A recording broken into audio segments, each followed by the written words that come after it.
I'm Liz McCullum, a member of the Library's Arts and Culture Council, a volunteer group that organizes art exhibits in the gallery and presentations like tonight. We're a volunteer group that meets monthly. Now to introduce you to our presenter, Bob Miller. He is captain and navigator of Team Canada Adventure, a veteran of more than 30 expedition-length adventure races, four-time Adventure Racing World Series event winner, ranking as high as fourth in the world. Bob lives with his wife and two very young sons here in the town of Blue Mountains. Plotting a routine or planning an event, Bob thrives on getting the details right. He operates an event management company focused on the outdoor endurance sports market. It was the original Eco Challenge that inspired Bob towards this life and career filled with adventure. Bob and Team Canada Adventure participated in the world's toughest race, Eco Challenge Fiji, alongside 66 other teams from 30 countries. Where did they place? Remarkably, second. Bob, take our minds away from the snow and cold temperatures and take us to the tropical islands of Fiji and fill us with the challenges the team faced there.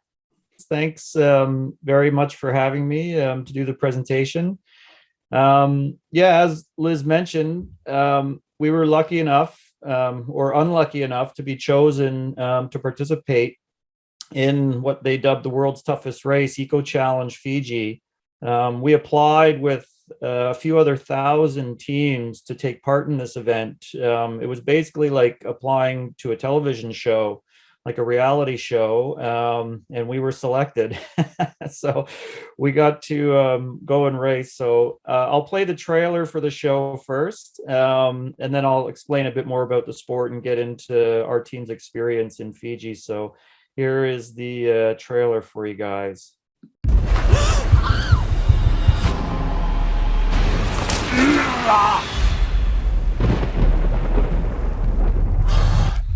66 teams from 30 different countries have descended on Fiji. I have no clue what to be afraid of. I'm about to find out. To compete in the world's toughest race. The course is relentless, so every step is a victory. We came here to show the world who we are. To make sure that those people who feel underrepresented feel that they have a voice. I am a tough chick, and I'm proud of that. I was diagnosed with Alzheimer's. To do this race with my dad is a priceless experience. We wanted to prove that the girls in India are strong and they can achieve anything. This is not a normal adventure race. 671 kilometers, mountains. I don't mind climbing, I mind dying. Jungles. I need help! Rivers. Ocean. 4 hours of sleep in 4 days. And it is brutal. It was so hard. It's the first adventure race that I have the feeling of arriving to a limit. We can handle anything that comes, because we're in it together. This is the closest we ever get to being superheroes. But that's still going. It's a real testament to grit.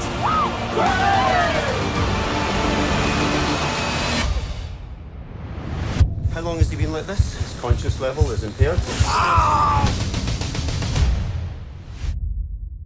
Okay.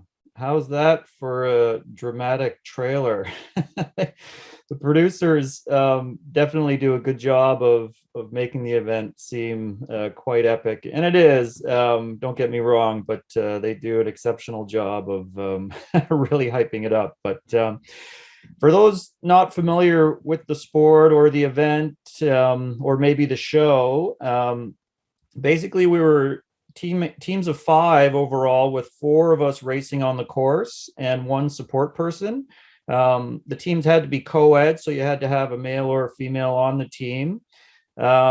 Basically any non-motorized discipline goes for these events. So they've had people do things like ride horses or camels, but for the most part, you're paddling, trekking, and biking are the 3 main disciplines.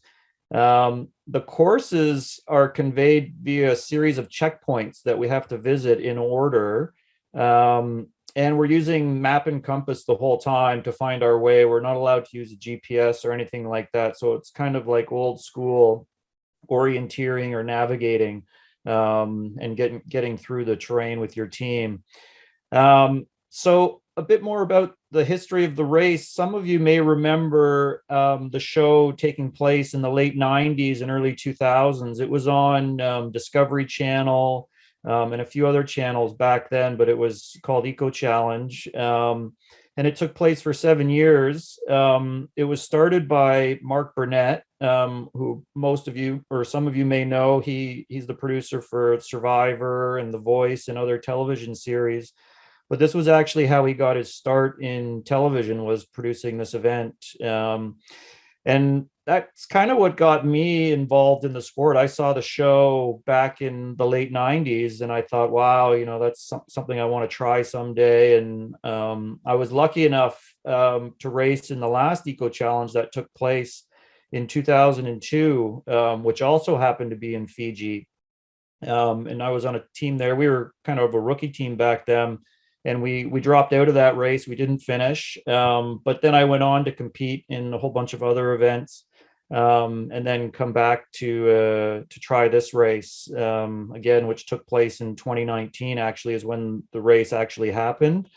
And then it took them over a year to produce the show, and it came out on Amazon. It would have been late 2020. So if you haven't had a chance to see it, perhaps you might want to watch it after the presentation here. But yeah, so basically we're competing in all these disciplines, trying to get through the course. There in Fiji there was 8 disciplines. There was a lot of paddling. They had us in Kamikau canoes. They were like a local indigenous sailing canoe.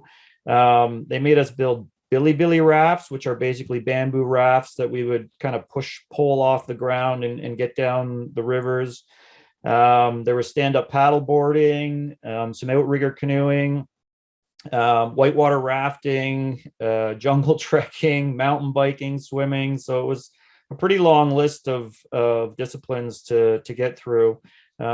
Maybe I'll move on to, I think I've got a picture of the team here. So this was our team for the race. I'm in the middle there, the bald guy, obviously. And before the race, we were doing some media stuff. And when we were getting our pictures taken, I don't know what pose they asked us to strike in this serious one, but it makes me laugh because if you know any of us, we're not, and I don't know if we're conveying seriousness or not. But anyways, I'm in the middle there. On the left side of the screen is Scott Ford. He also lives locally. He lives down near Blue Mountain, the ski hill. He and I had raced in the past. So for Scott and I, we kind of participated in these races in the early 2000s through to about 2013. And for us, it was kind of getting back together and going out to have another kick at the can, so to speak, in these type of big races. The gentleman to my left in the picture is Ryan Atkins. He and I became friends working together in the outdoor industry, and he's actually a world champion obstacle course racer. So he got into that probably, I don't know, 10 years ago, but he's really a big adventurer. He loves going on big kind of mountain biking or trekking or any type of expedition. So he was a perfect guy for the team. And then the girl on our team, her name was Rhea, and she was a friend of Ryan's, is how we got her on the team. She also comes from the obstacle course racing world. But her background is actually Olympic gymnastics originally, and then she got into trail running and then obstacle course racing, and then yeah, we were lucky to get her on the team. And then our support crew person is the fellow on my far left in the picture. So on your right there, his name is Wayne Leake. And Wayne's actually the publisher for Food and Drink magazine here in Ontario. But he's also a strong supporter of adventure racing. He knows the sport quite well, and he's a good friend. So he was the perfect guy to be our support crew, who was going to meet us at 4 camps around the island of Fiji. So that kind of sets up our team. So as far as experience goes, Ryan and Rhea hadn't done much expedition racing, but they had a lot of horsepower and a lot of potential, so to speak. And then Scott and I were kind of hoping we could lead them through the course. So this slide will give you an idea of what the course entailed. So Fiji is made up of a whole bunch of islands, but this was the main island called Viti Levu. And it kind of shows they had us staged on the southeast corner is where we started. So down in the bottom right there, you can see it says the start village. And then that first leg, basically anything on this map in purple is some type of paddling leg. And then the red is a trekking leg, and the orange would be mountain biking. So it kind of shows the vastness of the course and where we were going. So our first, and you can also see the camp. So the first kind of stage was a big Kamakaw canoe sailing, paddling up the east coast, and then we did a trek on an island and then paddled back across to the mainland, got on stand-up paddle boards, went through there, did a big mountain bike, and that took us to our first camp. But I'll go through this as we go through the slides, but that just gives you an idea of kind of what would take place in between the different camps. So it's usually about 3 or 4 disciplines between each camp as we went along. And as you can see, it spanned the whole island. We went right up into the highlands in the middle, where it actually got quite cold in Fiji. I think the peak up there is around, if I'm not mistaken, it's around 15 or 1600 meters above sea level before descending back down to the west coast. And the island is kind of unique. The weather systems come in from the east or the southeast. So you can kind of see on this map that it looks a little bit greener on the east side of the island, on the right side there. And it's a lot lusher and more dense jungles. Whereas once you got onto the west side, it was a lot drier. It was just a kind of a different environment. So they really have the rain hits the east side, and then it's dry on the other side there. So that kind of gives you an idea of the course, the overall course. So this slide shows just before the start of the race, they had us all staged at a small village not far from here, and then they had us up probably at 3 or 4 a.m. to walk over here in the dark. And this was not long after daybreak. I'm sure they had planned it to have good footage for the event.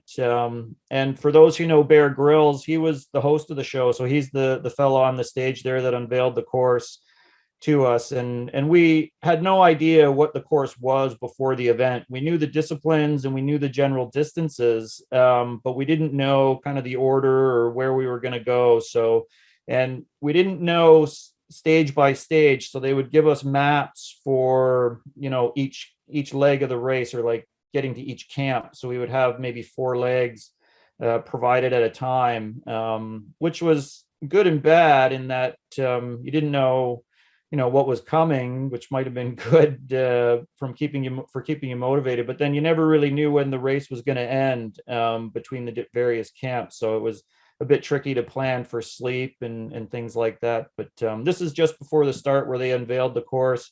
We had actually gotten a nice spot down in the front, and then a few of the producers came and kind of moved us off to the side because they hadn't planned on having us as a featured team in the event, which we thought was quite funny. And it was interesting how they were setting the show up. But anyway, so this was the scene not long after that one where we started the race. So we were just on a small river on that southeast coast, and we had to paddle out the river, get to the ocean, where we could then put up the sails on the Chemical canoes if we wanted to use the sails. Unfortunately, that first day out on the ocean, it ended up being just totally calm. So the sails really didn't provide much. So we ended up paddling. It was about 80 kilometers of paddling up the East Coast. So it was good from a weather standpoint in that there wasn't big waves or swells to deal with.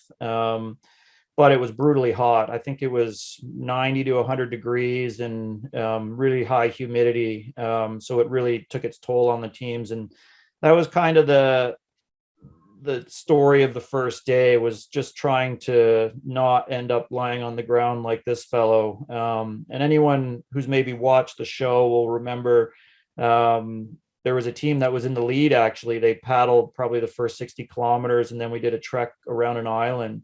And they completely fell apart because of one of their teammates becoming so dehydrated. And they went literally from first to last place when they left that island, just because they had pushed too hard and not managed themselves properly. So that was kind of the story on the first day.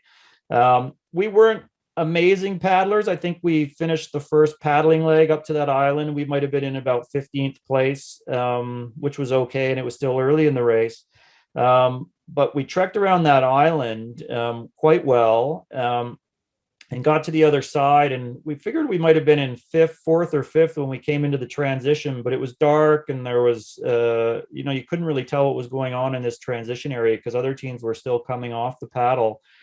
So we left that TA and we start paddling out into the night, and a camera boat came up beside us, and they started asking us how it felt to be in the lead, which we were quite surprised by, because we thought at the checkpoint before we were in fourth or fifth, but apparently we passed 4 or 5 teams in the transition area unbeknownst to us. So we were quite shocked by that, but it was a nice little boost for us. But it also showed that our team was very good at trekking, and we kind of knew that was going to be our strength from then on in the race. Yeah, that was good for us to find out and have a good early showing. So for the presentation, it would take me quite a while to kind of walk through everything that happened to our team. So I'll focus on some of the highlights and the kind of key moments in the race, and how it played out. So after we did the first big paddling leg and a trek, and then we stand-up paddleboarded up a river, and then we had to bike through the night into the next day to the first camp, which was the first time we saw our support crew. So the way it works for these races is usually teams won't sleep at all the first night. We'll try and push through the first night, and then we'll start taking 2 to 4 hours of sleep thereafter for the following night. So this took us to that first camp. After that mountain bike, we were in about the middle of day 2 of the race. And at each camp, it was unique in this race. They made us stay for 90 minutes so they could do an interview with a few of the teammates. So this was part of the kind of the TV show part of it. But really, it was a true race. They maintained the race environment quite well, even while trying to have us be filmed and embedding camera crews and things like that. But we left that first camp. I think we came in second, so we were doing quite well. But there was a pack of about 5 or 6 teams that were kind of together. And we left and we got into what was the first jungle trek of the leg. And this is a picture of shortly after the start of that trek, we were going up a canyon, and we we're kind of having to swim up a river. And this kind of shows what's going on there. So we made it through this section quite smoothly and over to the start of what was going to be what they call billy rafting, which is where you build your bamboo rafts out of bamboo and pull down the river. But right when we got to the staging area for the billy rafts, torrential rainstorm started, started coming down in buckets as we were building the rafts. And it wasn't a big deal for us, but for the teams that were still in this canyon, it became quite an issue because the rivers rose up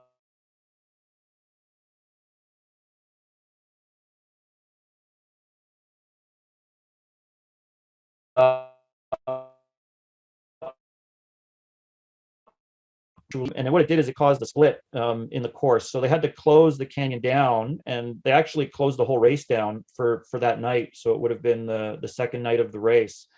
And we were lucky enough that we made it through the canyon, and then they didn't pull us off the next Billy rafting leg until it might have been like halfway down the paddle of that leg. So it would have been, I think, about 10 o'clock at night.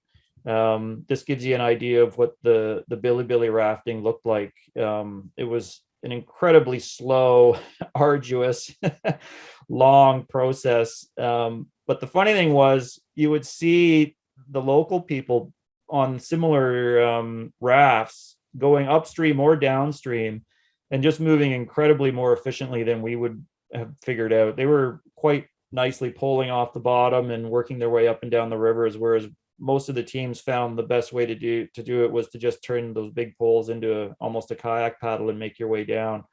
But anyways, it was quite a tough leg. I think it was about 40 or 50 kilometers of, maybe moving only 3 kilometers an hour or something like that.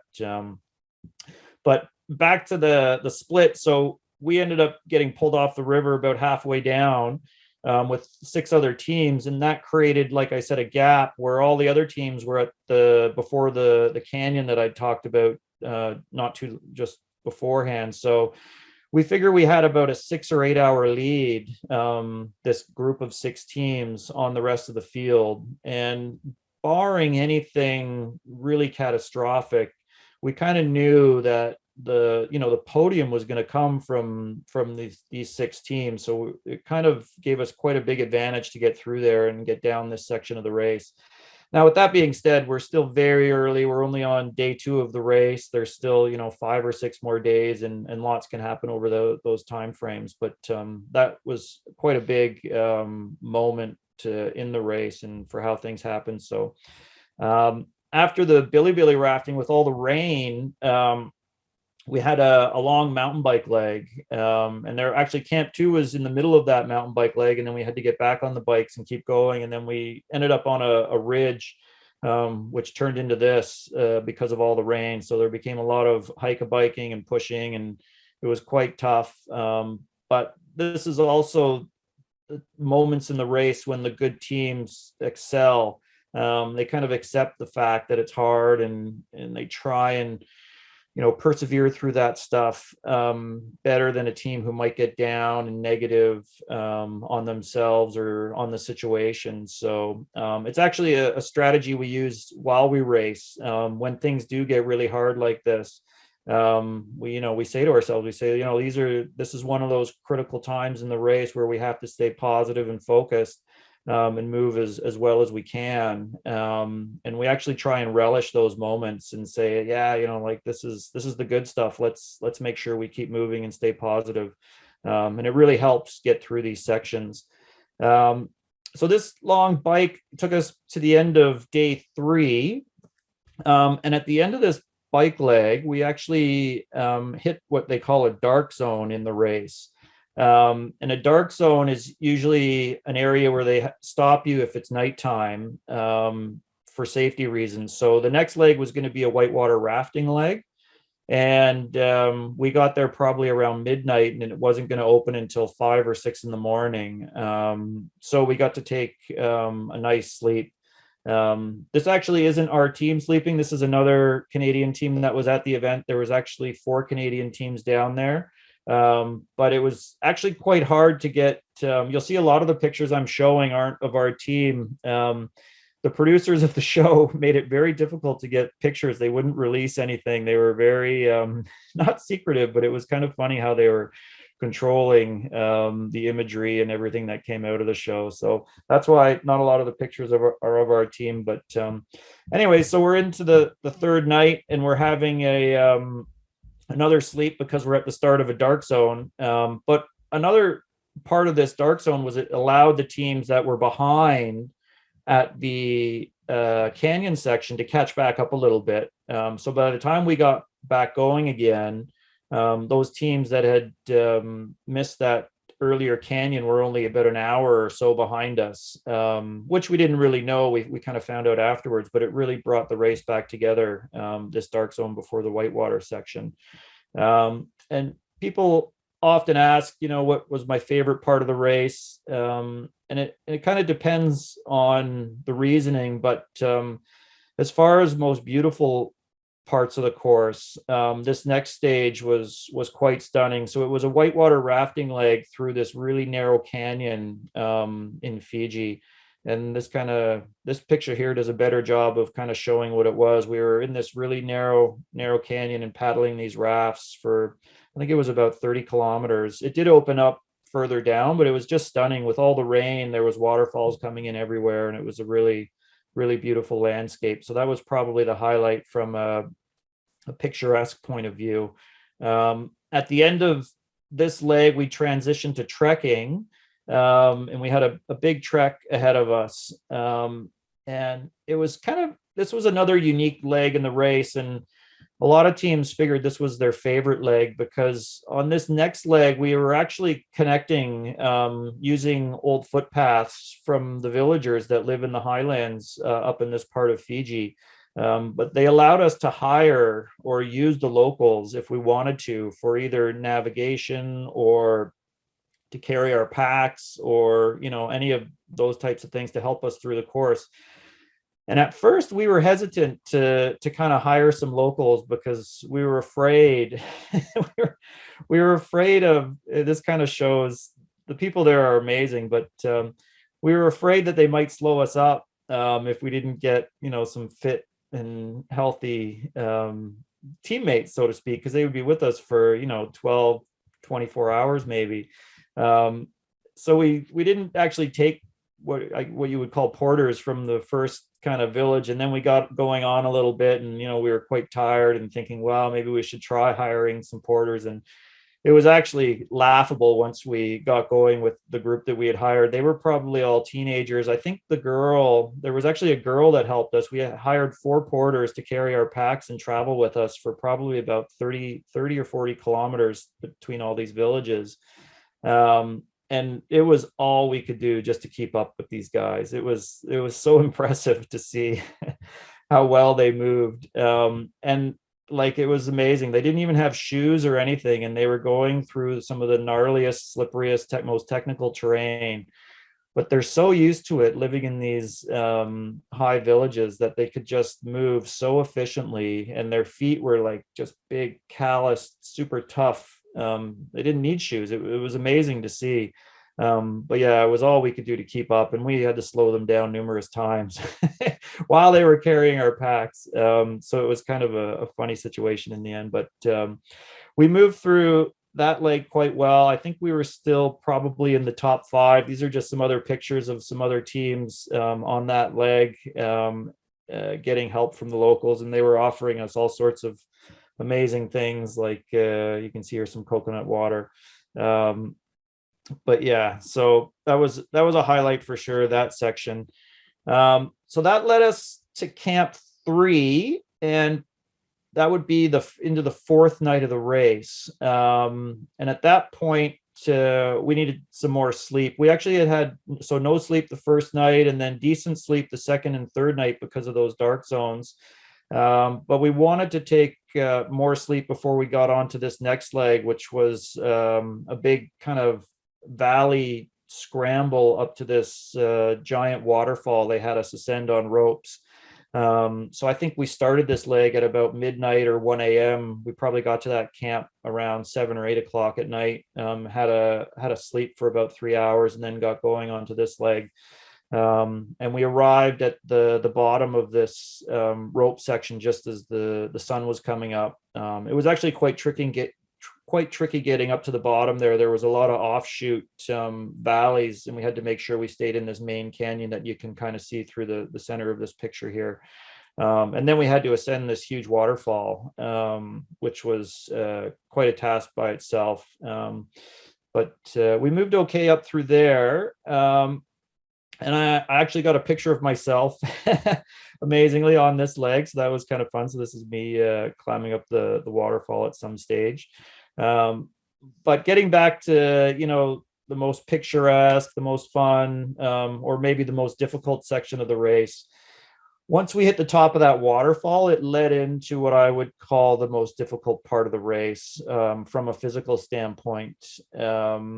Basically, we got into an area where there was a dam quite a ways up the river from us, but there was a series of pools that we had to swim through. And this is up in the higher elevation now. We're up around probably 1,600 meters. And, we'd just come through 3 or 4 days of really hot racing. We did get some rain to cool us down, but it was still like 80s, 90s, really humid, really hot. And, we were used to that hot environment. And then we ended up in this much colder environment. It was probably, 10 to 15 degrees air temperature. And then we were jumping in these pools that were about 10 degrees or less water temperature. And everyone started shivering almost immediately. And the first few pools were quite long. They might have been up to a kilometer, 1 or 2 of them. And it was, you couldn't get out was the problem. Like you can see the sides here are just this impenetrable jungle. And you would try and find just like some high ground to stand on or some rocks in between the pools. But you would just end up shivering if you stood still for too long. So we had to keep moving as best we could. We were actually quite lucky through this stage. It wasn't raining when we went through, and it was daytime, but we were still really cold and happy to get through the other side. I think it was about 5 kilometers in total of the pools and the trekking in between. So easily the hardest part physically. So this is our team. This is Scott in front, and that's me in the back there with my jacket on. I don't know how much it's helping keep me warm being totally soaking wet, but yeah, we got through these pools and out the other side. And then they actually had a warming hut not far away, which led us to the next part of the course. But I'd mentioned earlier, there was kind of a wet side of the island, and then there was a dry side. And this took us kind of over the precipice of that part of the island. And once we got down into the other side, we actually did a stand-up paddleboarding leg was next. It really warmed up almost like immediately. It was amazing once we dropped a little bit of elevation and got into that drier climate. It was amazing, the switch, and it really allowed us to recover to a degree. So this is taking us into I guess it would be the 5th night of the race. And at this point, we were in 3rd place, kind of getting out of these pools. We were only about 45 minutes behind the 2nd place team, which was a team from Australia. And then the 1st place team, as we got to the end of the stand-up paddleboarding leg, we found out they were only about another 20 minutes ahead of them. So now we're kind of getting into what we would call like the crux of the race in events of this nature. We're 5 days in. We were expecting the race to be maybe 6 or 7 days long for the top teams. So we're thinking a day and a half left. We still don't know though, because I think we had to do another trek before we got to the last camp, or what would be the last camp. But we were kind of expecting there was about, maybe 2 days of racing left. So we were quite happy, but we knew this was kind of when we really had to start pushing and look out for each other and make sure we did well. So so things were looking good. And we finished the stand-up paddleboard leg, and we got onto a long trek. It was about 40 or 50 kilometers through the highlands, through the drier, grassy highlands. And not long into this trek, we passed the 2nd place team and, got into 2nd. So we were feeling quite good. And then shortly after that, we were dropping into a valley, and we saw the 1st place team going up the other side. And, we were feeling quite good, thinking this is great. We're tracking them down. But unfortunately, it wasn't, maybe, not even an hour later, we hadn't actually caught the 1st place team, but we struggled immensely trying to find a trail out of this valley to get, continuing on the right course that we wanted to go on. It was just a kind of a messy area, and navigationally, we kind of lost it. And when we dropped about 4 hours of time, just completely wasted, searching in the dark for a trail. And we would continuously get on little kind of animal tracks and trails, and they would peter out into high grass and really dense bush. And we'd try bushwhacking through, to kind of get back onto the trail. We would try going up to the top of a ridge through all this long grass, only to find even more dense kind of forest and grassy area.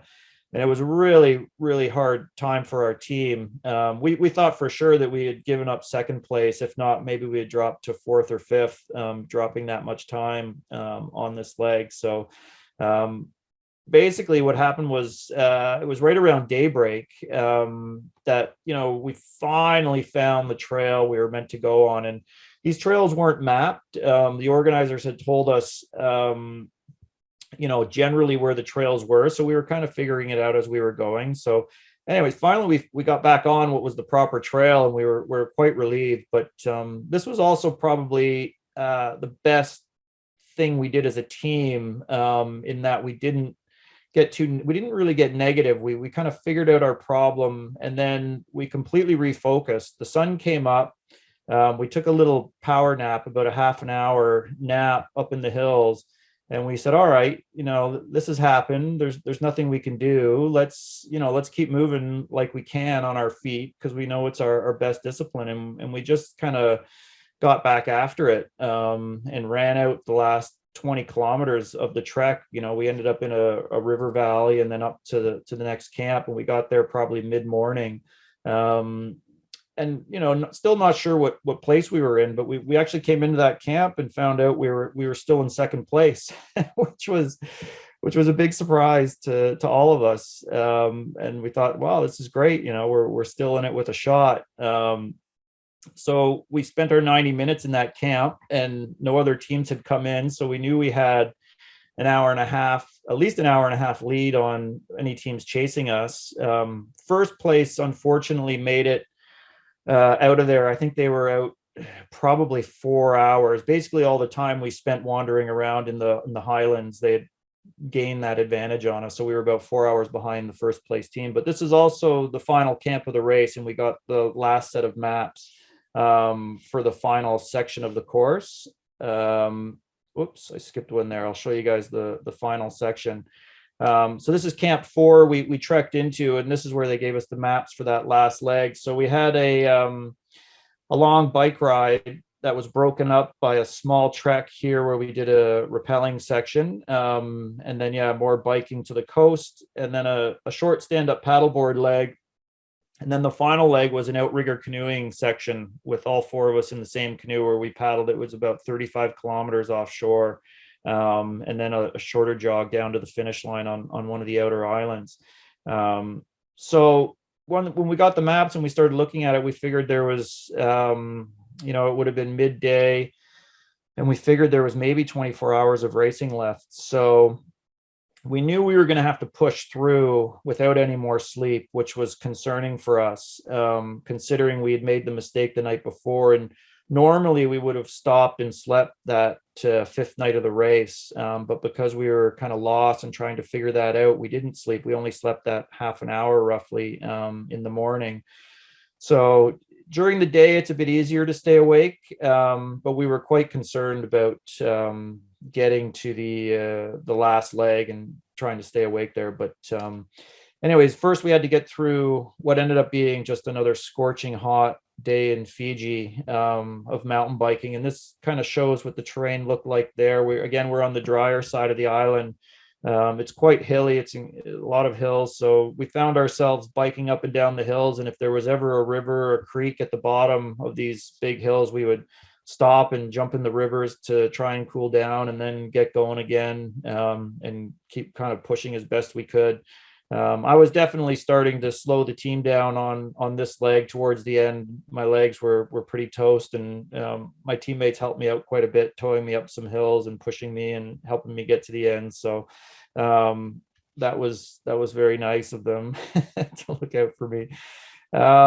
But that brought us to the last kind of couple sections of the race. Unfortunately, I don't have great pictures of what happened, but it actually ended up being quite close. So we did finish that bike leg, got to the coast. We did the stand-up paddleboard in the dark. Another torrential rainstorm came down as we were kind of paddling, but it wasn't too bad. We were on like an intercoastal waterway, like going through mangroves and things like that. So it wasn't too bad. And then we got to the coast proper, and we had to choose an outrigger canoe. The organization had, probably brought all the outrigger canoes they had on the island to this beach. And we got to choose one that we were going to paddle out into the night and try and stay on our compass bearing and find these last checkpoints. So it wasn't too bad, because a lot of the islands out on the coast or away from the coast had resorts or houses or things on them. So they did have lights that you could see. And basically I was using my compass and the map to take a bearing offshore, and then we were passing a few islands so we could keep track of where we were. But not long into the paddle, the sleep deprivation really caught up with us, and we struggled immensely to stay awake for this leg of the race. We tried rotating, sleeping in the boat, so 3 people paddling and 1 person sleeping.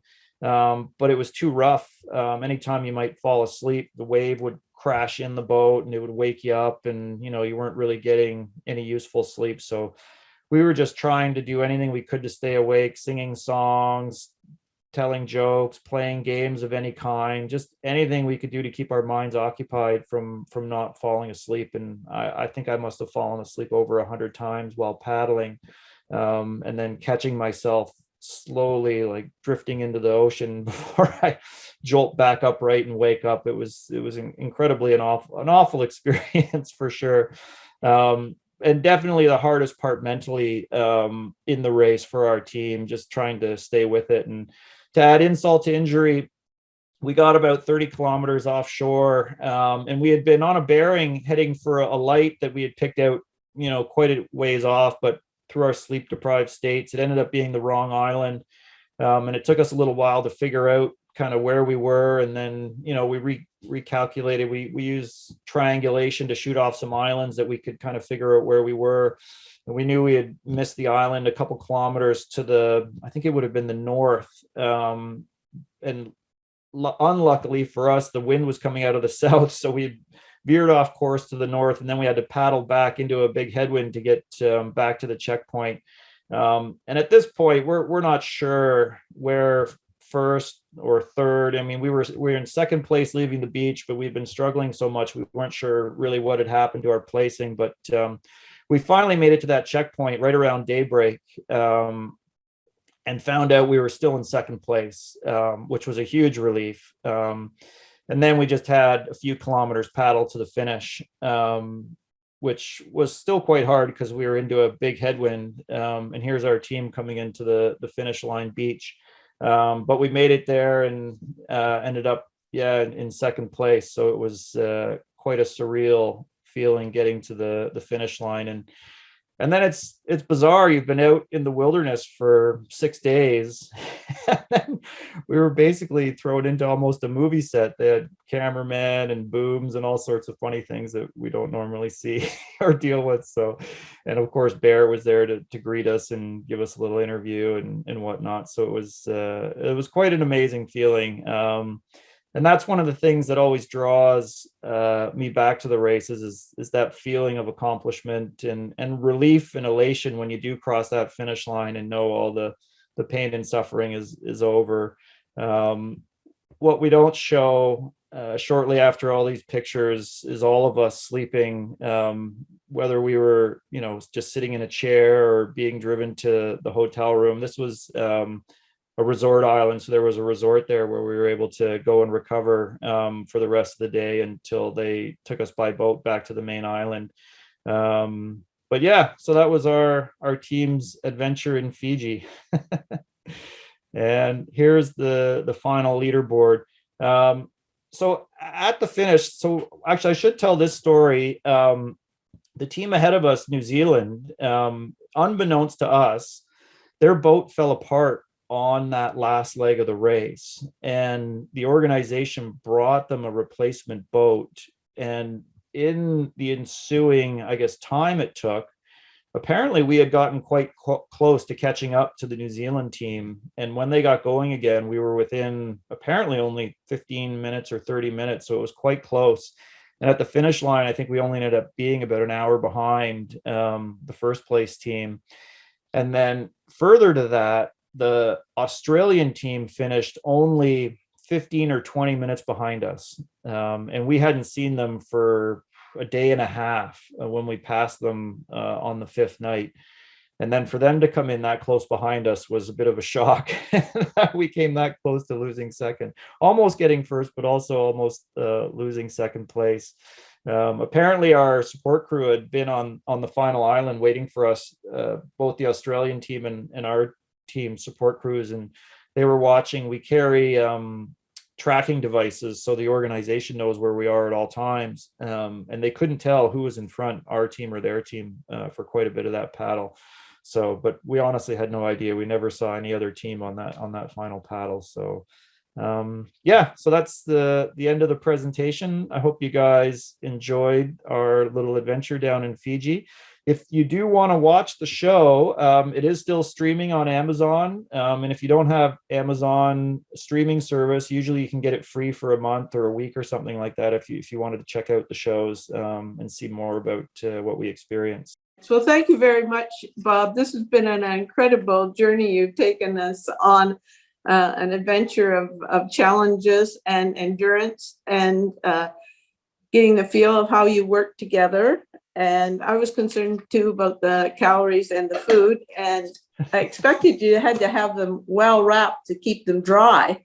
Definitely, yeah. The water that you went through. So this is maybe a new experience for a lot of our audience tonight, hopefully, and hopefully some people that you know or have experienced similar challenges have joined us too. And congratulations on that second placement. It really showed how you endured through, all of you, and worked as a team. So we appreciate your contribution to our ACC Presents program tonight.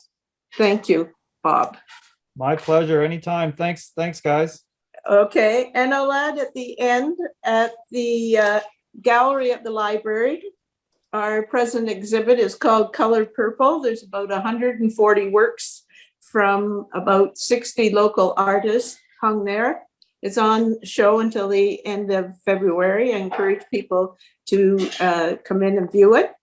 And next ACC Presents is March the 10th with Stu Hiltz, visiting gardens in Europe and Britain. And later in March, Mike Arkless is going to take us along the Danube and visit Prague, Vienna, and Budapest. That date is yet to be announced. So as Hannah mentioned, keep track of the library websites to keep updated with our exhibits and presentations. Again, thank you everyone for joining us with Bob tonight.